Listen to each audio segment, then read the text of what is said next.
बघा,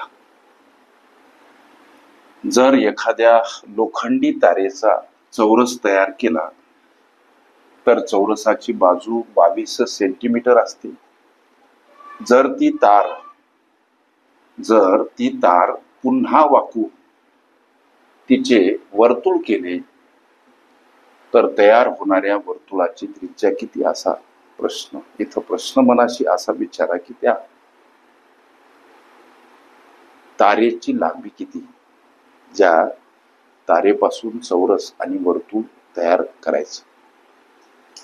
गणित म्हणते तारेचा काय केला हो, चौरस म्हणजे ज्याच्या सर्व बाजू सारख्या असतात. तर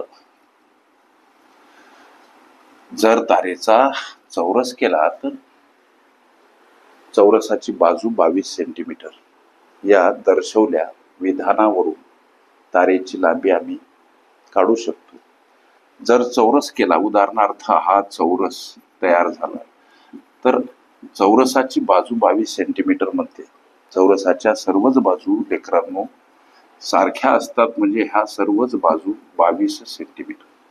तारेची लांबी किती, म्हणून चौरसाची परिमिती 4 गुणिला बाजू, हे सूत्र 4 गुणिला तारेचा जर चौरस केला तर चौरसाची बाजू 22 सेंटीमीटर मिळते. इथं गुणिला 22 हा गुणाकार 88 सेंटीमीटर अर्थात लांबीची ती तार आहे. आता 88 सेंटीमीटर या लांबीच्या तारेपासून वर्तुळ तयार करायचं, म्हणून वर्तुळाचा परिघ आणि ते काढण्याचं सूत्र 2πr. तारेची लांबी म्हणजेच वर्तुळाचा परिघ, तारेची लांबी म्हणजेच चौरसाचा परिघ. ह्या काही गोष्टी पक्क्या लक्षात ठेवा. 2 गुणिला 22 सप्तमांश ही पायची किंमत, इथं r अर्थात त्रिज्या.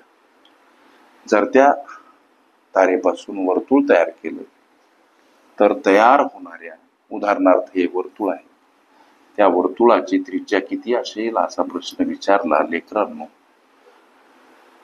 तारेची लांबी म्हणजे वर्तुळाचा परिघ, काढण्याचं सूत्र 2πr. ओके, लक्ष द्या. 88 बराबर 2 आणि 22 यांचा गुणाकार 44 छेदस्थानी 7 समोर r. 88 कडे येतानी 7 गुणिला तर 44 छेदस्थानी का मांडावे. संख्या परस्पर विरुद्ध बाजूने जातानी अंशस्थानी असेल छेदस्थानी, छेदस्थानी असेल अंशस्थानी मांडावी लागते. ह्या काही गोष्टी पाठ करा. 44 दोन्ही 88, 2 गुणिला 7 बराबर r, म्हणजे 7 दोन्ही 14 सेंटीमीटर हे या प्रश्नाचं उत्तर. जर त्या तारेपासून वर्तुळ तयार केलं तर तयार होणाऱ्या वर्तुळाची त्रिज्या किती सर, 14 सेंटीमीटर. उत्तर पर्याय क्रमांक बी मध्ये दर्शवलेलं आहे. ओके, चौरसाची बाजू, परिमिती, क्षेत्रफळ काढणे तसेच वर्तुळावरील उदाहरणे ह्या माझ्या प्लेलिस्ट अवश्य बघा. त्यामध्ये विविध स्पर्धकांनी विविध अंकांनी विचारल्या संभाव्य अशा असंख्य प्रश्नांचा सराव तुम्हाला करता येईल. ओके.